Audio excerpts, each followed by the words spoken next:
Good morning, everybody. Thank you so much for joining us today. My name is Justin Voigt, and I'll be your moderator today. I'm the events manager here at Hawker Brownlow Education, and I'm based in Melbourne. Just before we get started, just wanted to introduce you to today's webinar, which is the Highly Effective Schools. This is all based around the new book, which is the HRS and PLC, so ensuring high levels of learning for all students. Today's presenters will be Dr. Cameron Rains and Dr. Janelle Wills. So without any further ado, what I will do is introduce Dr. Cameron Rains. He is the Director of School Improvement for Solution Tree, and also Dr. Janelle Wills, who is the Director of Professional Learning at Hawker Brownlow Education, and who works extensively with all educators based in Australia. So with that, I'm going to forward you on to Dr. Cameron Rains. Thank you, Cameron. Thank you, Justin. Good morning, everyone. I hope you're having a pleasant morning. And thank you for your time and joining us for an hour this morning to talk about highly effective schools, and specifically the High Reliability School Framework and the PLC at Work process, and how those two go together to form a powerful school improvement process and framework. So our agenda, we're going to provide a brief overview of each, the PLC at Work process and HRS framework, as well as hopefully gain an understanding of the best ways to improve student learning across our schools. All right, so the PLC at Work process, obviously it's a little over 20 years old now. It began with Rick DeFore and Bob Aker putting their thoughts together based on highly effective schools movement and what they were seeing out of that. And they came up with the PLC at Work process. It was then implemented in Rick's school and then shared with educators across the world, and now has positively impacted tens of thousands of schools at this point, which is fantastic. It consists of three big ideas. The first is that learning is the fundamental purpose of school. It's not a matter of us teaching or delivering content as adults. What's important is that students actually walk away knowing something. We're going to ensure that that happens collaboratively. We're going to work together interdependently to achieve some common goals. And then finally, the third big idea, we're going to have a results orientation. Everything is going to be judged. Decisions are going to be gauged based on how well the pieces that we're putting in place are working for kids. So those are the three big ideas of a PLC at Work. I also want to get clear about some vocabulary because we hear people misuse some of the terms. For example, a few weeks back, a teacher told me that she was going to her PLC meeting. And what she meant, of course, was her collaborative team meeting. But I want to be clear, a PLC is an entire school or an entire district who's committed to working on the PLC at Work process. And they're going to learn and grow together. So the entire organization is the professional learning community. The collaborative team then is the engine that drives that process in the school. Typically those are grade level alike or content alike teachers, but there are other structures that work well as well. But the collaborative team is the group of teachers that are working interdependently. And then finally, the PLC process. It calls, as Rick DeFore says, it calls for educators to work collaboratively in recurring cycles of collective inquiry. So we're going to work together, we're going to try things, we're going to implement our best laid plans that we've worked on together, and we're going to constantly ask ourselves, is it working, how well is it working, and for which students is it working? So those are some key points on the vocabulary front. And then the next question that arises is, what should the collaborative teams be working on? And while these questions seem basic, perhaps, they're pretty groundbreaking if you put them to use. And as a team, you come up with some high quality answers to them. So Rick DeFore, Bob Aker, Becky DeFore came up with the 4 questions of the PLC at Work process. What do we expect our students to know and be able to do? How do we know if they're learning that material? How do we respond when some students don't learn? And how will we respond when some students already know the content that we're delivering? What are we going to do to push them even further? And then Bob Marzano and colleagues in the book Collaborative Teams That Transform Schools added 2 additional questions that are included as part of the HRS framework. And those are a teacher development and a leadership question first. How do we increase our instructional competence as a team? How do we get better instructionally? And then how do we coordinate our efforts as a school? It's not enough to simply have individual teachers coming up with responses. We've got to make sure that collectively we're responding, and we're putting all of the resources that we have available at the school level in place to ensure that students are learning. So those are some of the PLC at work basics. So we want to go through the HRS model and talk about some of the basics there as well. Where did it come from? How was it developed? And what is it? So the starting point was the same for both the PLC at work process and the high reliability school model. The 40 plus years of educational research on what works in schools, what generates better results for kids in terms of their learning and ensuring that they're learning at high levels. In addition, the high reliability school framework was put a lot of thought actually into this concept of high reliability organizations. So looking outside of education at best practices in other fields, and especially in organizations that don't have failure rates. They keep them very, very close to zero, if not at zero. And so that's what a high reliability organization is. We'll talk about it a little bit more in a minute. It also came from Bob Marzano's work at McCrell, the Mid-Continental Research for Education and Learning. He did 2 extensive meta-analyses on both school leadership and district leadership at that time. People were legitimately asking the question, does leadership in schools even matter? Does it make a difference at all? And of course, we know now, a decade later with district leadership and almost 2 decades later with school leadership that works, that absolutely school leaders, district leaders, and leadership in general in a broader sense of the term, including teacher leaders at the school level, absolutely has an impact on students, and it has a direct impact on their student learning. And so what came out of that research was some characteristics or conditions, if you will, that have to be in place for schools to generate higher levels of learning for kids. And so you're going to hear about those in a minute when we talk about the framework. The final ingredient, if you will, to the HRS framework was this whole notion of operating from a high reliability perspective. And that comes from what I was referring to, high reliability organizations. They're organizations that can't afford any failure. And so when you think of things like air traffic control towers, nuclear power plants, the electrical power grid, these are all organizations that when they have failures, there's public outrage, a significant amount of public outrage. I know for me, without electricity and my iPhone, I wouldn't be able to get from place to place, I don't think anymore. And I certainly wouldn't know what my day is going to look like because my calendar's on there as well.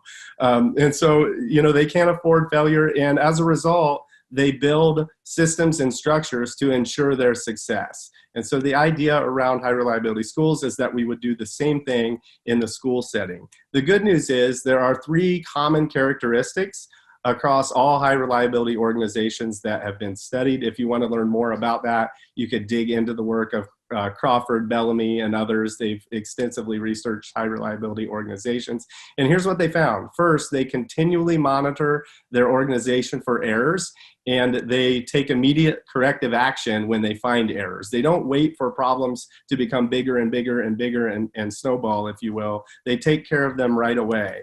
And then finally, they recognize that all of their systems are interrelated.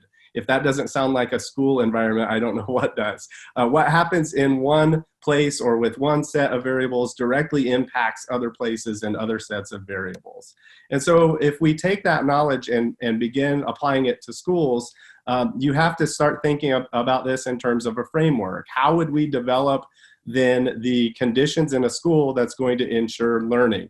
And if you remember, I said Bob Marzano outlined a lot of those. Our friend and colleague spent a lot of time, effort, and energy, researching what it is that looks different in those schools that are generating better results for kids. And he identified several characteristics. The problem then became that buildings, districts, schools across the world began kind of picking and choosing different things and not necessarily in as thoughtful as a manner as possible. And so it became important to have a hierarchy. What we know is that There are several pieces that have to be in place in a school that are necessary but insufficient conditions for learning. And let me talk you through an example. I worked in a school for a long time where we spent a lot of time on our curriculum.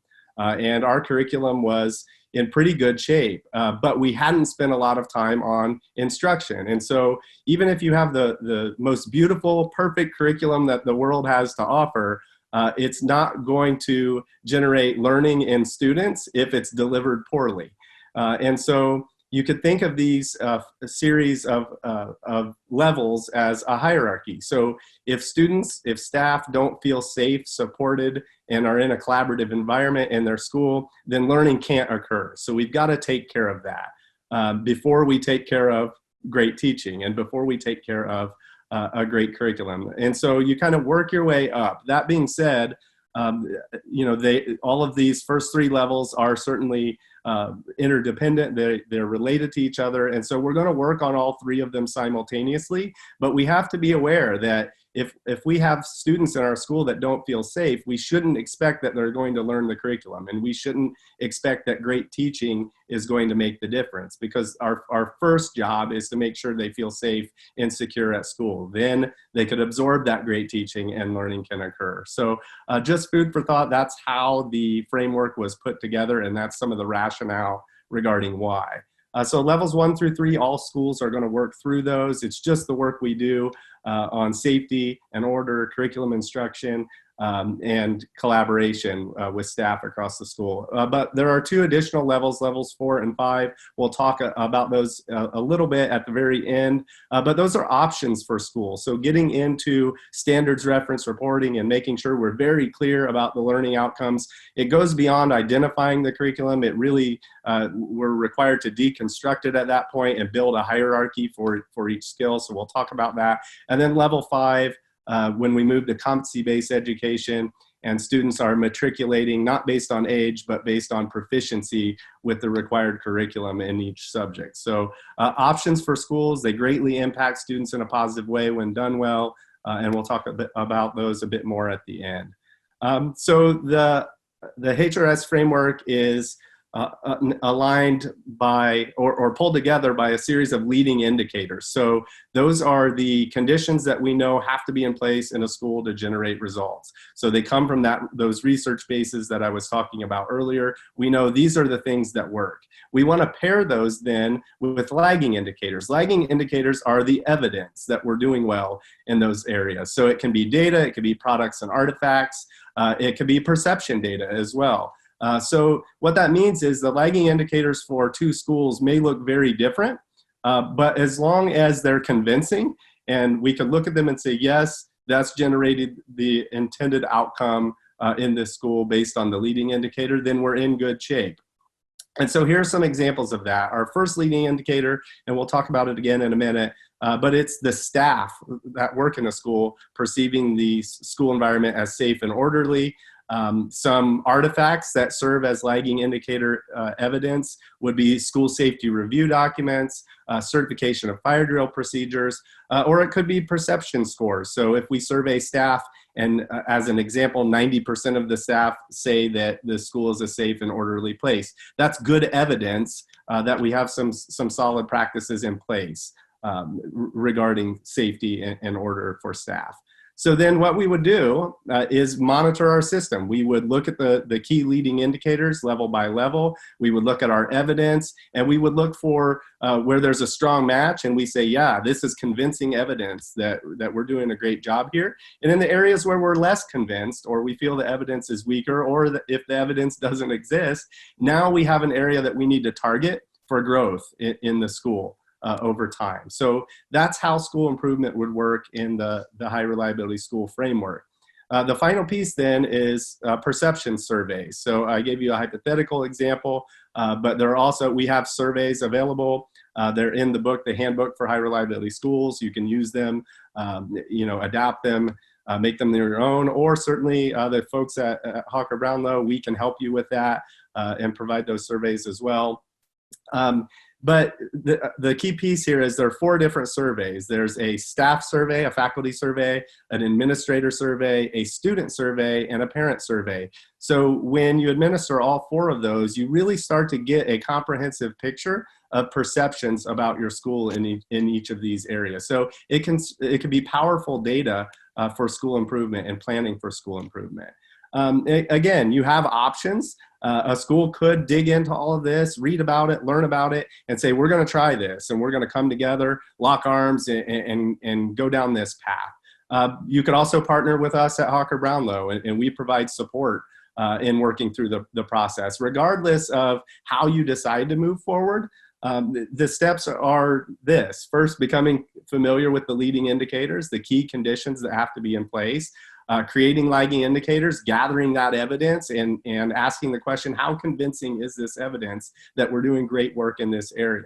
And then if we're not meeting our minimum standards, then we would need to dig in and have an action plan, and then constantly monitor. Remember, we said high reliability organizations are constantly scanning the horizon for errors and fixing them, correcting them. And so we would want to take that same type of approach and approach it vigilantly at the school level as well.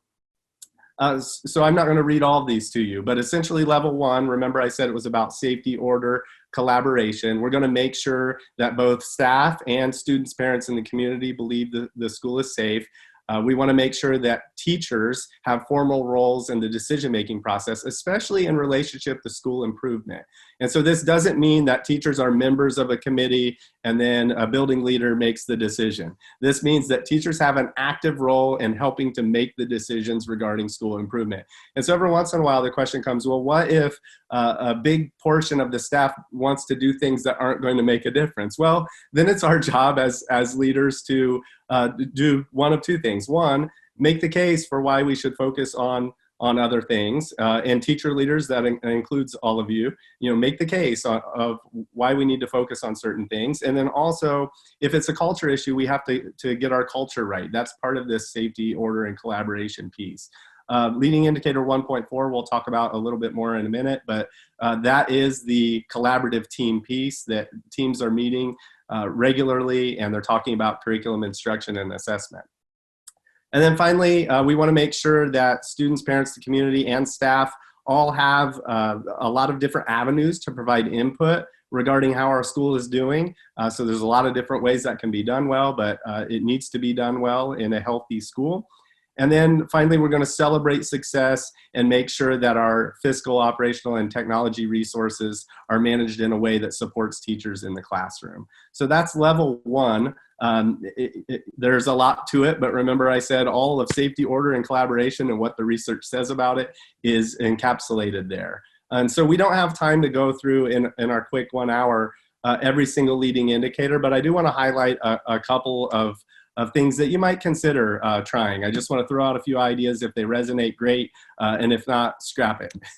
But the first one, for leading indicator 1.2, specifically the piece around students feeling safe at school. One idea, a school that I worked with, just gave out the blueprint of the school, the map of the school, if you will, and said to kids, mark in red any places where you feel unsafe in the school, mark in yellow places where you get a little bit nervous, and then they started with marking green all the places you feel safe, and realized it was a better option to leave that blank because kids would be coloring all day. And it really took 2 or 3 minutes. This was a kindergarten through 5th grade building.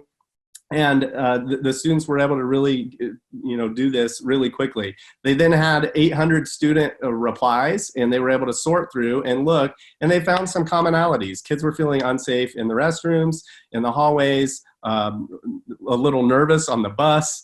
And so they were able to build some specific plans around more monitoring during restrooms, making sure that, we're encouraging students to follow rules and procedures so that everybody could feel safe. They were able to work with the bus drivers, the transportation department, and have some new protocol put in place for ensuring safety on the bus. And so in the end, it led to more students. They can do this again in 6 months. And it in this case, led to more students feeling more safe at school, which is a win, because if they're not feeling safe, they're not learning.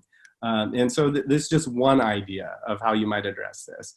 For leading indicator 1.4, that's the big one for level 1. It's all of the work around collaborative teams. And I would just say this, if you're engaged in professional learning community at work and you have collaborative teams meeting and they're going through that 4-question cycle of what is it we want our students to learn, how do we know when they've learned it, how do we respond when some students don't learn, and how do we push students forward when they already know it, you're doing a great job in this area. In fact, we would encourage all schools to approach this leading indicator through the PLC lens.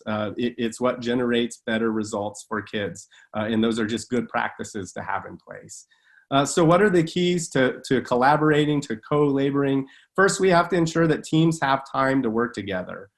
There's never too much, but certainly you can have not enough. And so typically we recommend at least an hour a week. Let's carve out some common time for staff. More than that is fantastic. And if teams are able to come together and find more time, that's great as well.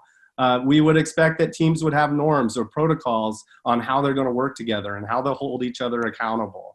We'll also want to make sure that everyone understands the expectations of the work. So what is it that we're doing when we're getting together? Hopefully it's having quality answers to those 4 critical questions. And then finally, teams are going to produce and edit and update artifacts of practice. They're going to share those across the school, and the best ideas will rise to the top and everyone's able to benefit from those in a truly collaborative environment. So that wraps up in a really quick nutshell, level 1. I'm going to turn it over to Janelle for level 2 and effective teaching in every classroom. Thank you, Cameron. And hello, everyone. I'm just going to wait until I can actually click my slides. There we go. So as Cameron said, level 2 is effective teaching in every classroom, and it sits on that beautiful foundation that we've created, the fertile ground of having that safe and supportive collaborative culture. So let's have a look at what is entailed in level 2, effective teaching. Now, number 1, it comes down to recognizing just how important it is in terms of what we do as teachers. We know from all of the research now that it's what teachers do that makes the biggest difference, the greatest alterable impact within a school. And so that's one of those things that we're going to be really tight on. A non-negotiable is that each and every teacher, no matter how long I've been teaching, there's an expectation that we improve every year. We never, ever quite reach, there's never that point where you can just say, I'm the perfect teacher. There's always more to learn as our contexts change, kids, different kids coming in and so on and so forth. But one of the things that is important is that there is that expectation of growth. But the lovely thing is we have that opportunity to personalize what teachers work on within the instructional framework. And I'm going to talk more about that in a moment as we go through. Now, once again, just as Cameron indicated for level 1, we also have leading indicators for level 2. First thing, and again, I'm not going to read all of them in detail, but there is a clear vision of how instruction is going to be addressed. And that's more to create a common language and expectations of how we're going to work together. And the second one there, that there is that opportunity for support. So I do expect growth, but in the same way, I'm going to support my teachers as they reflect and work through their professional growth plans. I'm also going to be monitoring as a leader, what are the predominant instructional practices as I walk through the school? I know what's happening. I'm not leaving things to chance. Next, we are also the opportunity for our teachers to have feedback on their strengths and weaknesses. And I found working with teachers and way back before I started this role, I was the Director of Teaching and Learning for Independent Schools Queensland. And in some of the work we were doing in surveying teachers at that time, when the AITSL standards were coming out, teachers constantly talked about the fact that they weren't getting feedback about their practices. And it actually frustrated them. They actually wanted feedback. They wanted to know where their they wanted to know their strengths, but they also wanted to be aware of some of the things that they needed to work on. The next piece is what we know is incredibly important from all of the research. We know how powerful and how important job-embedded professional development is. So we're looking at that as a leading indicator. And then opportunities for teachers to be able to go and observe and discuss effective teaching. Because for those of you working in the PLC process, and Cameron mentioned this at the very beginning of our presentation, that as a collaborative team, that's one of those important work that we do, that we're constantly involved in those recurring cycles of inquiry, because we're constantly looking to see, is what we're doing, is it making a difference? Are our students learning? What are we doing? What are the best strategies that we can use to support those students who aren't learning? What can we do to best support those students who are already proficient? Now, part of the critical commitment for level 2 is this notion of having an evaluation system. Now, that seems quite strong, an evaluation system, but that system has the primary purpose is actually teacher development. And in an informal survey that has been conducted, teachers were actually asked, should a system, an evaluation system, should it only focus in on measurement, which you see down the bottom there? Should it be both, but measurement is still more important? Should they both be equal? Or should it be development, both, but development more important, or just simply development? And you can see there with the stats that resoundingly it always comes up to be both, but the development is more important. And I've done a similar sort of survey with teachers here in Australia, and I always end up with the same thing. Bob Mazzano actually tells a story that the only time he had someone say it should be completely measurement was when he was on a plane and he asked the passenger beside him, and that gentleman had had a couple of whiskies apparently, and he said, no, it should just be measurement. So critical commitment there. Now, one of the leading indicators that's really important here as we start to talk about development, as we talk about reflective practice, we have to think about, well, what are we reflecting on and what are we developing, what skills? Which is why we need that clear vision about how instruction should be addressed in the school, which is indicator 2.1. And that's where our instructional framework comes into play. And the instructional framework that we use with our work is the New Art and Science of Teaching. Again, this has been developed by Robert Mazzano. 5 decades now of research that underpins this instructional framework. I'm just going to give you a quick rundown of the structure of it. What you will see, I'm just getting a message, I need to move closer to my microphone. What we'll see here is that we've got 3 categories: feedback, content, and context. So again, what we're looking at here is really a feedback loop. So we're getting really clear on providing and communicating clear learning goals, and that's coming down to that critical question 1 around being clear on what we want all students to know and be able to do. And then how do we know if they've learnt it, which is our assessment piece here. But one of the things that's important to remember with this category is it's actually a feedback loop. So based on what I'm discovering here, as I'm giving feedback to my students, I'm also getting feedback, because what we can see here is a sequence for my content delivery, or the delivery of that curriculum.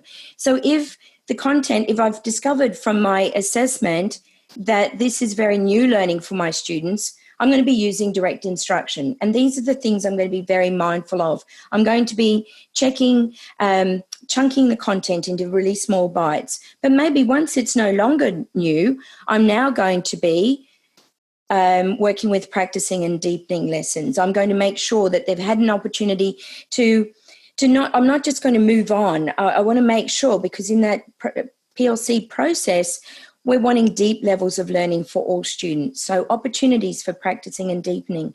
But what about when they've already got it, right? So critical question 4, I want opportunities for my students now to be able to apply that knowledge.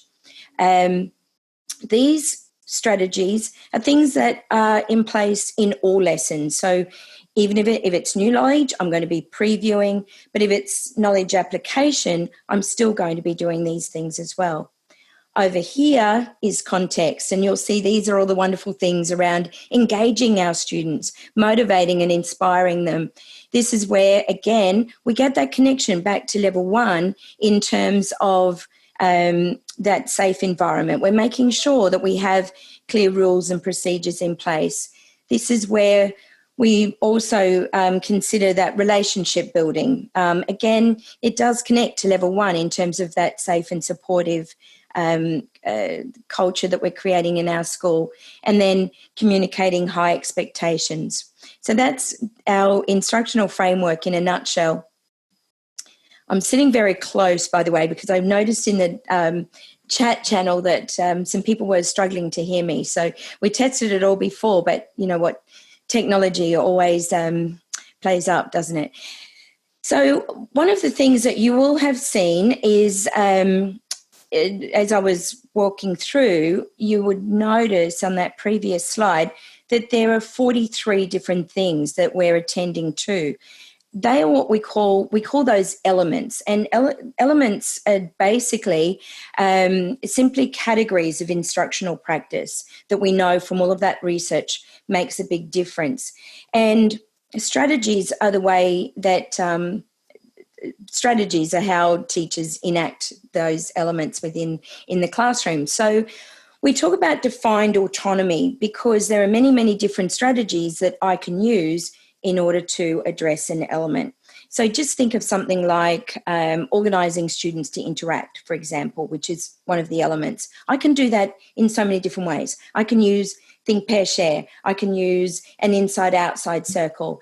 So many different things.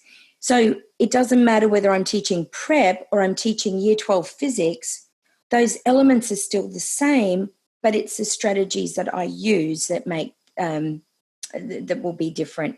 And again, as I said, that's where we get that defined autonomy. So the new art and science of teaching isn't prescriptive. It's not saying everyone has to teach the same way. Instead, it's descriptive, basically just saying these are the things we know impact and have the greatest impact on learning. So after all, one of the things that is incredibly important and within that PLC process is that relentless focus on learning.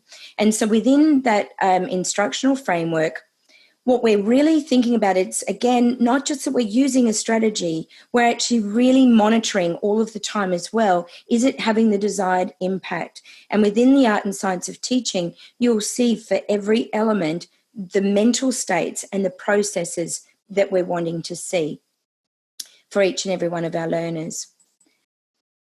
Now, this is something that quite often people will use in terms of getting that clear vision of what good practice might look like. They take that framework, they look at those elements, and they say, okay, so which of those elements would we expect to see and hear almost daily? Which ones might we see and hear, and what things are we never going to see or hear? And this is one that has been completed. So we're never going to see sarcasm. We're not going to see disengaged students, and we're not going to have low expectations for students. But we are going to see, because it's incredibly important, we are going to see almost daily clear learning goals and scales, clear classroom routines and procedures, formative assessment. So you get the idea. I'm going to hand over now back to Cameron, and Cameron's going to walk us through the next level, which is level 3. Great. Thank you, Janelle. So now imagine our school, we're feeling really good about safety, order, collaboration at level 1. We're feeling good about the work we're doing to ensure effective teaching in every classroom. And now we're ready to start talking about our curriculum and ensuring that it's guaranteed and viable. So we want to talk about the steps that are required to accomplish that goal. Hopefully it'll click over here in a minute. All right. So leading indicators for level 3. Essentially, it's about making sure that all students have access to the same guaranteed curriculum, no matter which teacher you have. If you're engaged in math at a certain grade level, you're going to get the same guaranteed curriculum, no matter the teacher you have. And we also want to make sure that all students have the opportunity to learn that content, and that we have clear goals in place regarding student learning, and plans in place when students don't learn the first time. So all of the pieces around tracking our data, tracking progress, making sure we're focused on the right things are captured here in level 3, guaranteed and viable curriculum. So think back to PLC question 1. And again, you could see that there are through points between the PLC at work process and the HRS framework all across both models. But this is question 1. What do we want our students to know and be able to do? It's a curriculum question. And so there were 2 pieces there. Guaranteed, it's what I referred to. No matter the teacher, we're going to commit to teaching certain things. Viability means that as a teacher, I have the time that I need to teach this and ensure that students are learning it. And in our experience, we've only come up with one way to measure viability, and that is by asking teachers, hey, for the prioritized standards or the guaranteed standards or the essential standards, whatever you refer to them as in your school environment, do you have the time that you need to teach those to mastery and to make sure that students are learning it? And typically, we recommend doing that on a Likert-like scale from 1 to 5 as an example. A lot of schools use that. 5 being, yes, I totally have all the time I need. I feel great about it. 1 being, absolutely not. You know, it couldn't be more stressful trying to march through this curriculum and get it all done. And so, you know, typically what we see in schools that score around that 4.0 mark have a fairly viable curriculum. If you start, my advice would be if you start dipping below that, you need to ask yearly, by the way, if you start dipping below that significantly, it might be time to revisit. Is our curriculum really viable right now? And we've got to get teachers involved in discussing that. I'm going to turn it back over to Janelle to talk about this piece from the Australian perspective. This piece is really important when we start to think about that guaranteed and viable curriculum and identifying the priority standards within the curriculum. And everywhere across Australia, when I'm working with schools, they will typically say that, you know, there's way too much content for us to teach in the time available in terms of that viability. So we're always going back to the achievement standards. Now, one of the things, and a caution just with this piece, is always go back to those original documents, because I find sometimes that schools will shortcut. A seductive shortcut is to look at units of work. And sometimes over time, different things have crept into those units. So always urging your teachers to go back to the actual achievement standards for prioritisation. We start there, but then we also move to the content descriptors just to help us get a better understanding of what those standards actually mean. Because the problem with standards is that they're showing a level of performance that students need to be able to demonstrate at the end of the year. They're not really written in such a way that we can just go and start teaching them. Hence, we have the content descriptors to help us to unpack those standards a little bit more and get a little bit more clarity. So that's just a little bit of a caution, I guess, when you're embarking on this work. So I'll hand back to Cameron. Great, thank you so much, Janelle. So in thinking about standards, we really can categorize them in 3 different buckets, if you will. And this comes from the great work of Grant Wiggins and Jay McTighe. it's adapted. But the first is priority standards or essential standards. These are the standards that are crucial that every student learns. When they leave this course or this grade level and they move on to the next, they've got to know this stuff to be successful.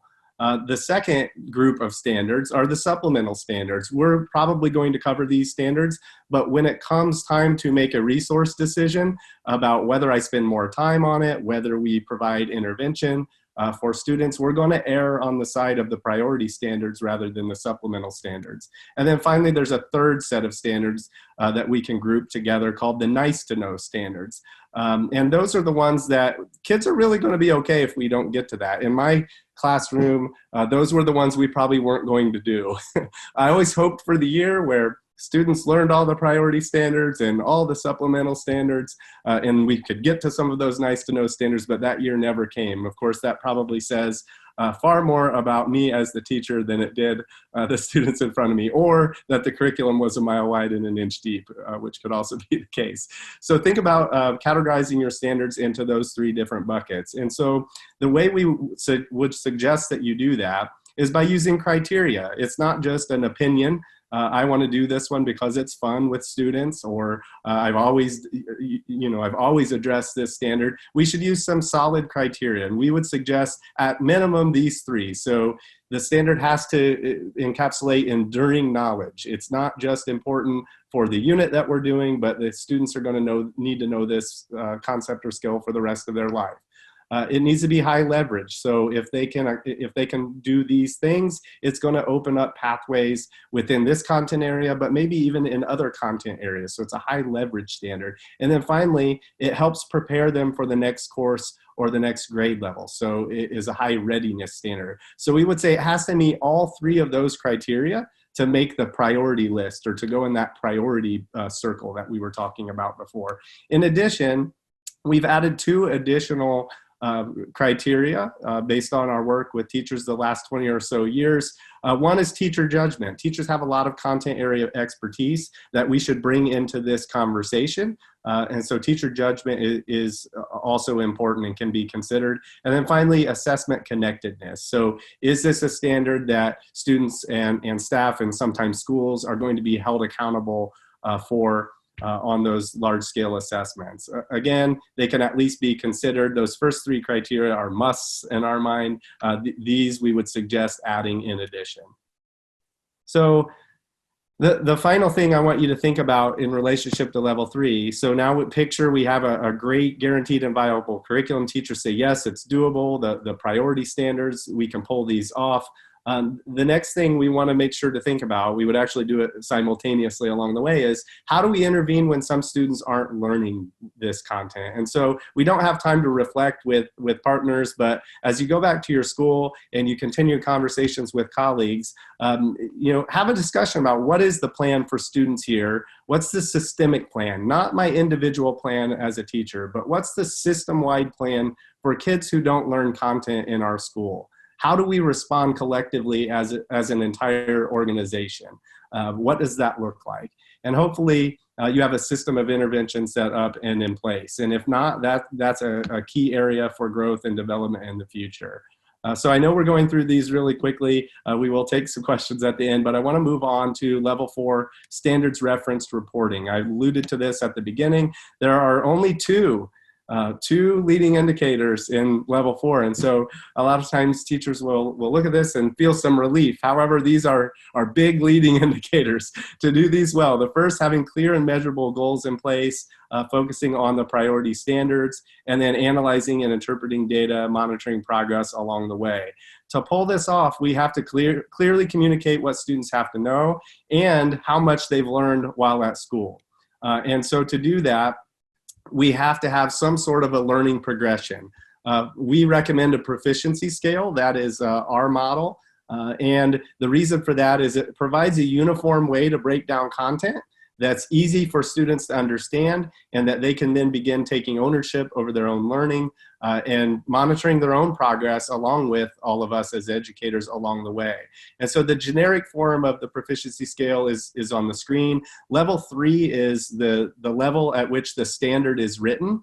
And so, typically it's standard area language as we get started developing proficiency scales. Level 2 then are the simpler concepts and skills that students have to know. Think of those as the prerequisite skills. What do they have to know before they're successful at level 3?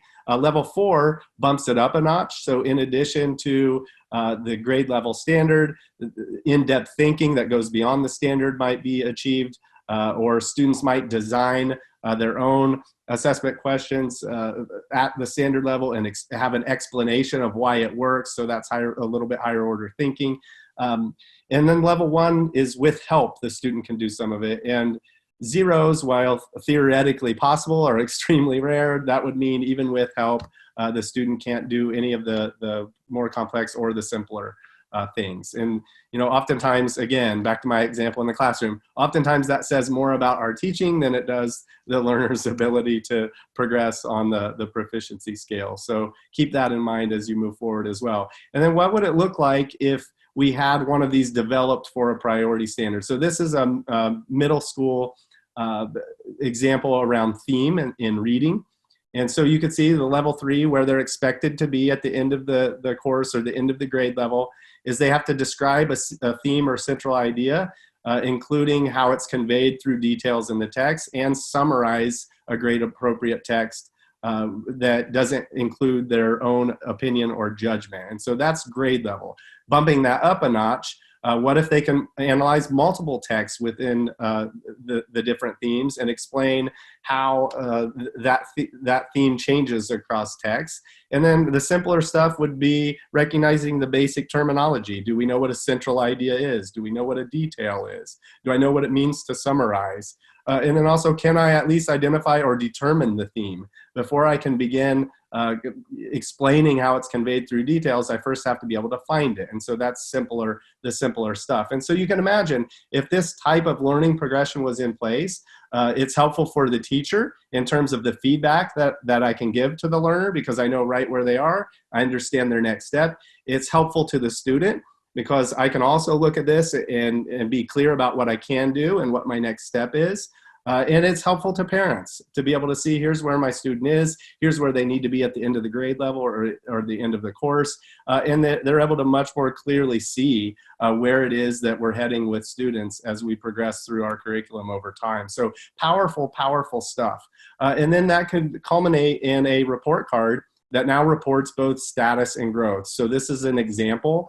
The black bars here represent the starting point for the student, about where did they begin before instruction. The gray bar then represents growth over time. What we want to see as the quarters or the trimesters or semesters progress, that those gray bars are growing.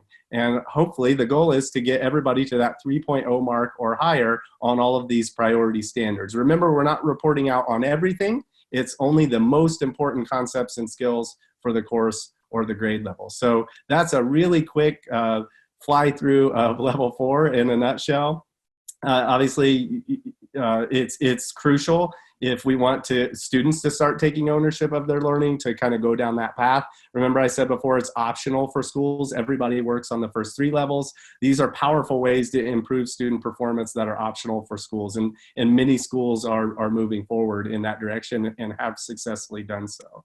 So then finally, level 5, a competency-based system, 3 indicators there. This is all about having kids matriculate based on their knowledge rather than their age. And so you have to have those pieces we talked about in level 4 in place. Otherwise, you don't know when to have students progress, because you haven't defined that learning continuum for each skill. You haven't defined where it is they're expected to be at the end of the course. And so it's harder to make a decision about whether or not they're ready to move on. But in a truly competency-based system, the time requirements are eliminated and students progress as quickly as they need to. One thing to keep in mind here is, a lot of times people will say, well, that would allow students to never progress. And we would have, 18-year-olds in third grade curriculum. And that's something that you have to plan for and build in. And if you have good systems in place from levels 1 through 4, that shouldn't happen. And if it does, we have an error in the system that we need to correct. And long before you have an 18-year-old sitting in a third grade classroom, maybe like the year they start to fall behind, we need a better plan in place. And so this works if you have all of those previous 4 levels in good shape. Where we see it not working as well is where schools jump right into competency-based education and don't think through those other 4 hierarchical levels that are crucial for the success at level 5. So that's level 5 again in a nutshell.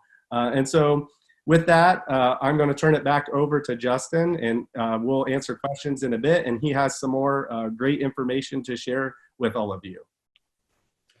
Perfect. Thank you so much, Cameron and Janelle. I'm going to hand over to questions now, and we do have a couple here. So just bear with me while I read this one out from Carlos. In the context of Victoria, where there are so many new leadership positions, namely leading teachers, learning specialists, wellbeing officers, you name it, and taking it into account, how important professional attributes, experience, familiarization, and expertise support HROs? What would your advice be in terms of recruitment as well as roles and responsibilities as per org charts to support PLC and HRS? So Janelle, Cameron? Would you like me to start, Janelle, or would you like to? Yeah, I think so. Okay, so admittedly, I'm not as familiar with the context in Victoria, so I'll let Janelle fill in any gaps that I have in that. But I think for me, and again, certainly I'm not professing to have all the answers, but for me, in terms of recruitment and hiring and job responsibilities, for the recruitment and hiring piece, for non-teaching positions especially, typically those are educators that have history and background doing some work in our field before. And so we can teach people the process. We could teach them about professional learning communities at work, the process. We could teach them about the high reliability school framework. What I want to make sure is that we're getting somebody who is aligned culturally to where we are as a school. I want to make sure that this is a person who will go the extra mile for students, that this is a person who, when the going gets tough and students aren't learning, they have some tools in their toolbox that they can pull out to try to help us take that next step, and that it's a person that is going to actively contribute and make us better. And so I look for those characteristics rather than simply knowledge around HRS or professional learning communities at work. And then when it's somebody that's not a brand new person to education, I also don't just want to hear about it.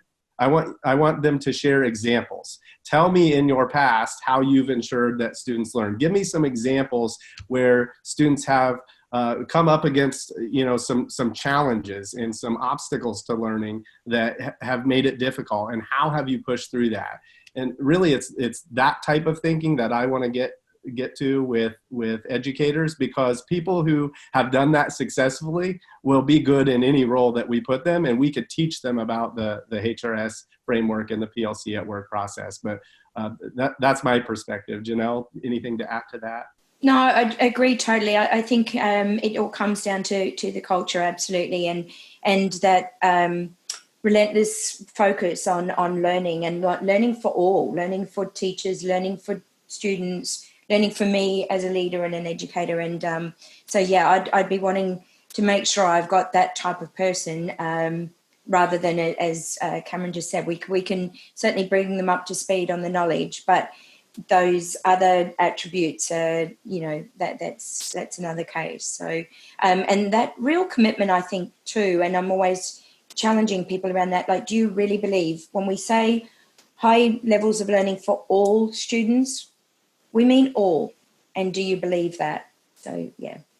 Great. Thank you to you both. Just one last one, unless someone else wants to drop in with another question. In terms of proficiency scales, should we follow the retrieval, comprehension, analysis, and knowledge utilization terminology together with levels? And how about the real-world application taxonomy related to the rigor relevance framework by Dr. Daggett that highlights the intrinsic relation between knowledge construction and application?